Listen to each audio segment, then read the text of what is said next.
the suffering has become status. It's the status quo now. That's what we feel like the industry is. We brag about those grind hours, right? Yep. Because we think pain proves worth. Welcome to the Sales Made Simple podcast. This podcast is dedicated to helping overwhelmed outdoor living professionals, landscapers, and hardscapers just like you increase your closing rate to over 75% without doubling your workload so you can build a seven-figure business that doesn't need you. I'm your host, Joshua Gillow. Let's dig in.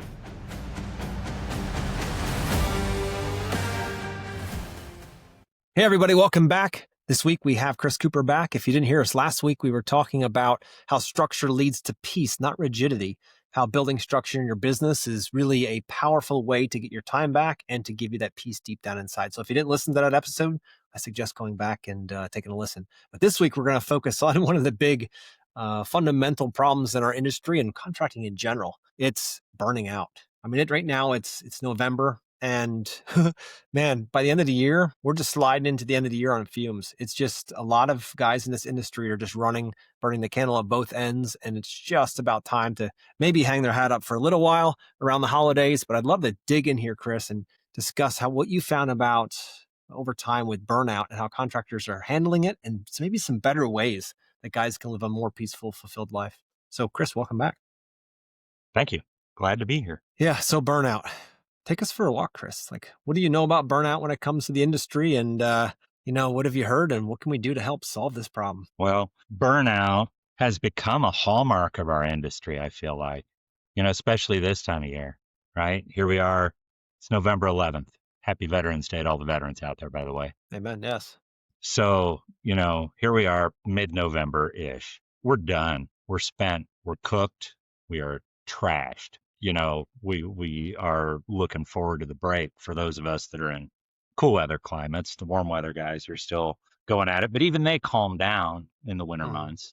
There's a little less going on. It gives you time to regroup, and it just, you get used to it. Springtime, it becomes 100 days of hell again, It's just, and then it smooths out for a little bit and it ramps up again in the fall. It's chaos again. You get done at the end. If you do snow removal, you got chaos sprinkled throughout the year, but it's not about the work really. I mean, it is, but it isn't, right? So burnout doesn't come from working too hard. It really comes from work that's misaligned, right? So like when effort stops connecting to purpose, exhaustion becomes emptiness, right? Like you've got no purpose. So now you're tired, and to what end? Yeah. Like I can't see anything positive about what I'm doing here. I'm just exhausted. What am I doing?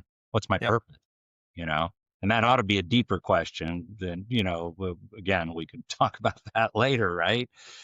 Most contractors aren't tired of landscaping. That's not what they've burned out on, right? They're tired of the weight of doing it all alone. We touched on this a little bit last session. This time around, we'll talk a little bit more about it.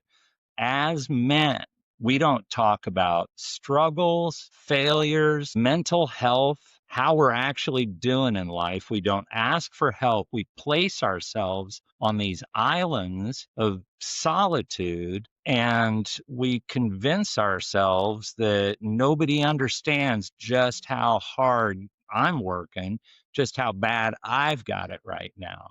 The reality is that you're not alone, right? I mean, you have friends in a support network. You also have God. There are many different ways that you can find your peace, and it can be so peaceful. This is a great industry. We just have to let it be great, Yeah. I agree. And, it's, as men, we have this deep, I'm going to speak for myself, but for years it was this deep pride and ego about having to do it all myself. Because Sure. if I did it myself, then I could take all the accolades for the win and then have to bear the whole burden of the loss too. Right. And just, and as I started to mature and grow and God started to, have more space in my heart because I let him in more. He started to help me realize that it's never been about me. And that really helped open that chasm up and realize that I didn't have to be an island. I didn't have to do it all alone and shoulder all the weight, that I could talk to other men, that I could open up. I could share the struggles I'm going with. Because you know what, Chris? Most of us are going through the exact same struggles. Thing, right? Same thing. I guarantee you, if I told the sordid details of the story that I've got, there would be somebody out there that has that same story, and there's peace in knowing that, right? And Yeah, there's there is. also peace in the connection. We are designed to be connected to each other. We Yeah, don't want to be islands, man. We want to be connected to each other. We want to be sharing this stuff. We want to lift each other up. exactly. That's how we get better as humans. It's You also do. how we make the industry better. That's right. That's right. I've said it for years. We just have to work together. Even in the same town, there's enough work in this town for all of us. We just need to work together to make the industry better, make ourselves better. That's right. That's right. That's just something that I didn't realize in the early days. I thought all the problems that I had, the challenges and struggles that I faced were mine because of my either incompetence, I didn't know something, or I didn't have the skill set yet, or any of these things. But I would keep all that really close to my heart because if I told anybody, I'd be afraid I'd get judged or looked at like I'm weak. So I would keep that really, really close. And I know when I finally started to open up to other men about this, specifically in the industry when I was in the younger years, all of a sudden they're raising their hand too. They're like, yeah, man, like, I don't know how I'm going to make payroll this week. I'm like, I thought I was a complete fuck up. No. I thought I was the reason why that didn't happen, or I Yep. don't know how I'm going to pay for this, or I'm going to have to pay for that, or how I don't have guys that are showing up, and how am I going to, I got these projects sold, or I have no work in the pipeline. What am I going to do? I must be a failure. It's like all of this head trash that was going on a daily basis. I mean, I had a black belt in kicking my own ass. It was that simple, like every single day. And I didn't realize until I opened up to others.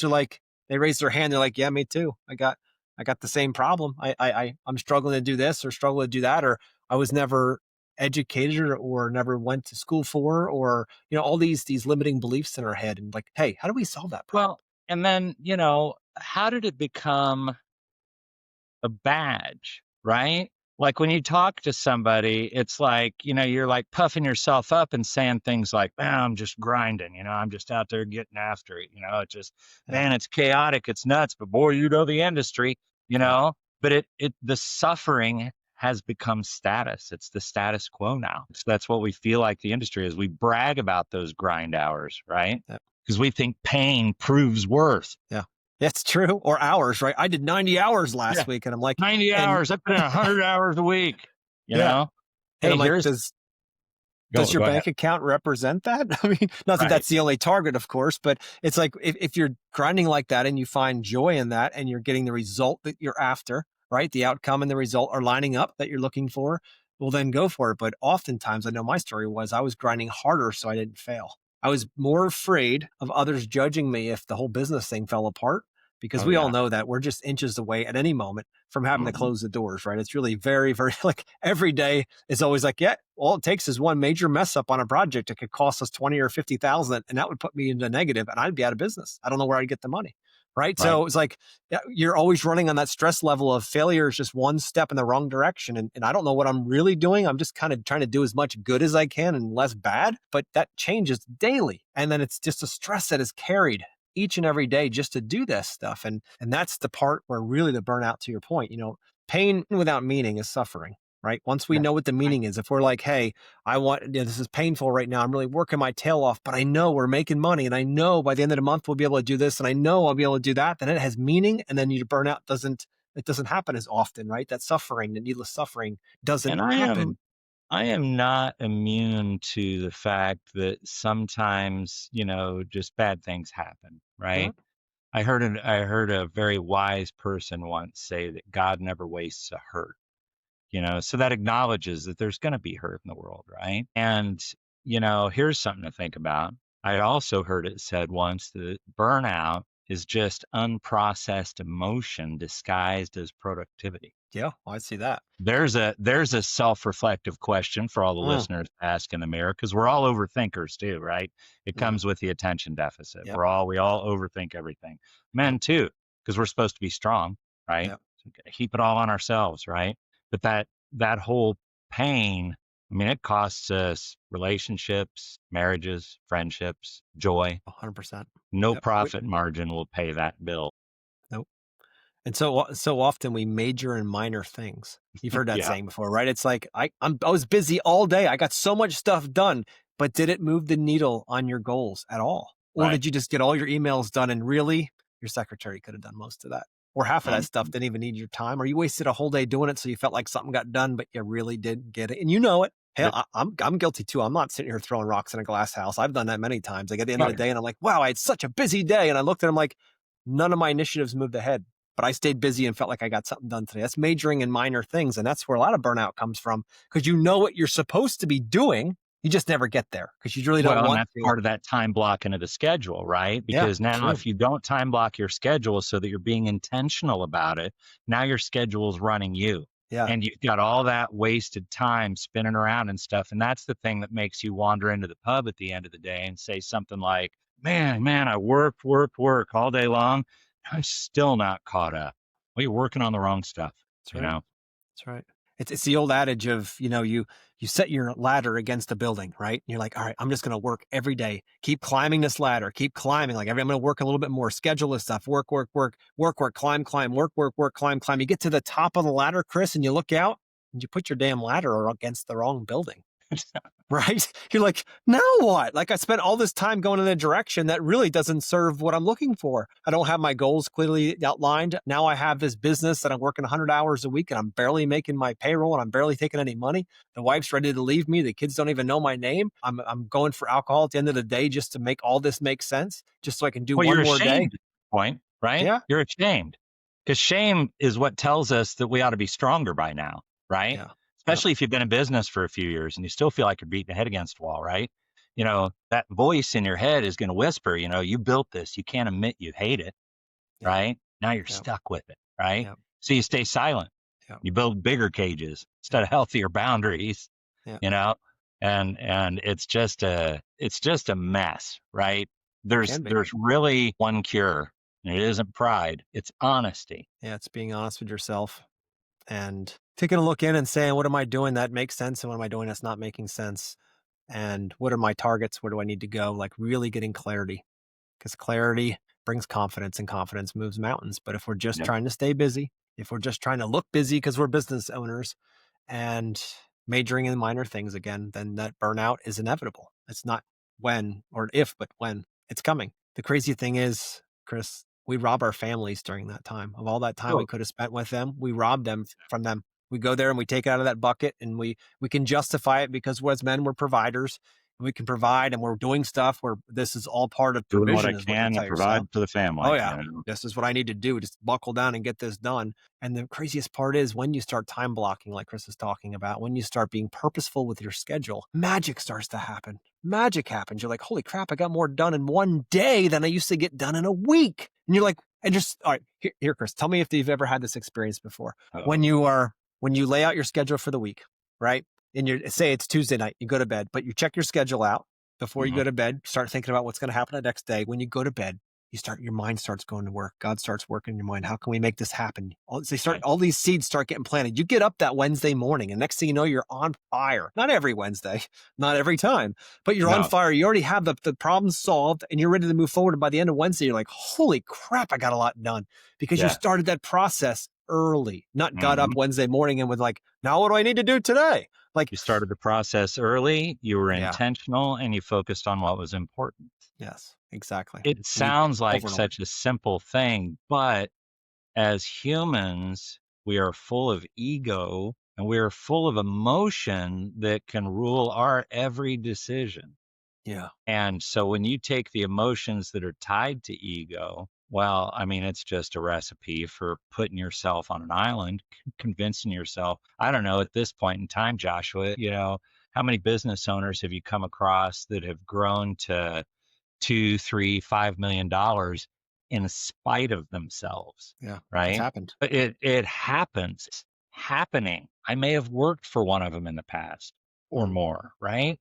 It's mhm. because the attention deficit, the craftsmanship doesn't match the business acumen, Yeah. right? And that's not a disparaging statement at all, because I was that same way once upon a Mhm. time. I was a great craftsman. I was a terrible businessman, Yep. you know? Yep. Now that I'm older and wiser and I understand what I didn't know, but back then, man, I didn't know what I didn't know. I Yeah. wish I'd had Exactly. somebody to teach me, Yep. you know? Yep. So when you're personally in that place of burnout, what was a turning point that helped you realize that you had to start working inside to fix this external problem, this business problem, right? Because but I love when I coach people, they're like, "Yeah, I got a business problem." I'm like, no, all problems start inside. Most of them take root from inside, and they become part of a mirror into your business. So we need to work on what's going on inside and how we got to this point. So Mhm. how is it that what is something you can tell to our listeners that about burnout, about either some first steps or how to recognize what it is and how to make that shift? think. I think it was when I realized that success had made me miserable. And by that, like I thought I had everything going well, right? I had good teams, good contracts, respect my coworkers, respect my clients, developing a name within the industry, but none of it felt like peace, Yeah. And the moment that at that moment wasn't the time that I had an aha moment. Much later, you finally admit to yourself that that was not, the priority. Yeah. That's what you made the priority in your egotistical decision making process, right? So the moment that I admitted that to myself, I stopped building for, I don't know, for applause, right? Like, hey, look at me and what I've done. I've got these teams that run well, and my KPIs are great, my metrics are great, properties all look good, but Mm. none of that really mattered because that was that work without purpose, right? To what Yep. purpose? To inflate my own self? Well, first of all, because of my youth, I have like terrible self-esteem. So am I compensating? I don't even know, Yeah. right? But it Yeah. Yeah. doesn't really matter. When I stopped building for that applause and started rebuilding for alignment, Mm. and this has not been that far back in my past, but that was the beginning of freedom. So it was a definite turning point when I Yeah. realized that this industry doesn't have to be as hard as we let it be. It just doesn't. Yeah, no, I agree. I agree. It's so many of us have, what I see opportunity in everything, right? I see no matter what it is. And I think, I mean, I've never been diagnosed with ADHD, but I definitely can be squirrel brained at times and see lots of opportunity in things, shiny objects around. And, one of my mentors shared this with me. He said, you know what? He who chases two rabbits catches neither. And I was like, huh, interesting. I'm chasing 61 rabbits right now. So I guess I'm not going to catch any of them. So this was a while ago because I struggled with procrastination. I would procrastinate and procrastinate and procrastinate. And I eventually figured out how to break through that. And once I broke through procrastination, I had lots of opportunities to use my time and it wasn't being used very wisely. But I broke through the first part. So I kind of overcompensated then, like, look, I can do anything now. The problem is that I wasn't doing anything really well. I was doing the Yeah. things and I was burning out because I had so many things to do and I felt important and felt You like, do yeah, like everything about everything 50, 60%, but at it's not best. really a passing grade, you It's know? not. Nope. But I was busy, and Yeah, busy equaled success. And I was like, nope, that doesn't work that way. So, I was stuck. I like how Frank Bork says this and Sam, they talk about, being stuck in the $25 tasks. Oh yeah. I did like just tons of $25 tasks I would do all the time as an owner. I'm like, no, I need to upgrade to the $1,000 tasks per hour. Like, what do those things look like? Those are the things I need to spend all my time on. I need to hire for the $25 an hour tasks and get that right. out of my way so I can start growing in a way that is most fitting for the business so that we can start focusing on things. And that's really where I broke out of the overwhelm side and the stress of it all, saying, okay, what do I need to be doing? And what can someone else do? And start delegating these things, right? Because I was stuck majoring in minor things. Well, yeah. Well, and I mean, and that's, so much of this is really kind of a control issue, Mm. right? Oh, yeah. Like, how many times have you heard an owner say, well, I can't pull myself out of the field. I can't find anybody to do it as good as I want it done, All or the time. something along those lines, right? And so there's a nugget of info in there that's not the people that you're not finding that are the issue. Yep, yep. Well, control is one thing, but a lot of that equals trust as well. So if you have Trust is a trust huge, issues, right? yeah, I know I absolutely. did. When I first started, I'm like, nobody can do it like me. If I'm not there or I'm not doing it, it's not going to turn out well. That And that circles was in to one other good point. We talked about ADHD, mm, but while I see 80% something like that in the industry, much of it sure is ADHD in its classic sense. A lot of it is trauma scarring, mm, right? Trauma scarring can rear its ugly head and look like ADHD because it's weighing you down and distracting you all the time, right? High intelligence and creativity can create those symptoms as well. Regardless of what creates those symptoms, we're all living in that chaotic, creative, absent minded professor, mad scientist world, depending on what day you catch us. yep, And we've decided that that's just how the industry is. yep. Yep. And that was it doesn't have to be that way. Doesn't It's have. both of our points, right? As Yeah. I'm aging, I'm looking at it, I'm like, it doesn't have to be this way. This is a choice I'm making every single day. Yes. And I want to make better choices. I want to upgrade my choices so that I can live more peace, joy, and fulfillment each and every day. And that's again, that is another choice that we make each and every day. So Chris, anything else you want to drop on the audience here before we wrap up? I don't think so. I think we've covered a pretty meaty chunk today. This is good. So listeners out there, thanks for joining us here. And a quick wrap up here is when it comes to burnout, if you're feeling a lot of burnout in your business, step back, take a look at your business as a 35,000 foot view and say, what should I be doing and what should I not be doing? What's eating all my time? I do a time log just for a week and just write Yeah. down everything you do, like keep a journal of your time, and then look at it and say, what could I delegate? What should I keep? What are $25 an hour tasks? What are $1,000 an hour tasks? What do I need to be doing? What am I doing? And what do I want to be doing? And start putting those together. If you can at least do that, you're going to be surprised. Because both Chris and I have learned a long time ago that through pain, that we don't need to be everywhere. And if we can't trust people, it's probably because we can't trust ourselves. We need to start there. What does it take to build more trust in myself so I can then trust other teams to do these things? And that's why there's a Diving lot deep. of, yep. Yeah. So, everybody, next week we're going to jump into a framework that Chris has in his coaching program. It's called the Compass, and we're going to go through that piece by piece, the framework. So, guys, don't miss us next week. We got a lot of good stuff coming, and I appreciate you guys listening.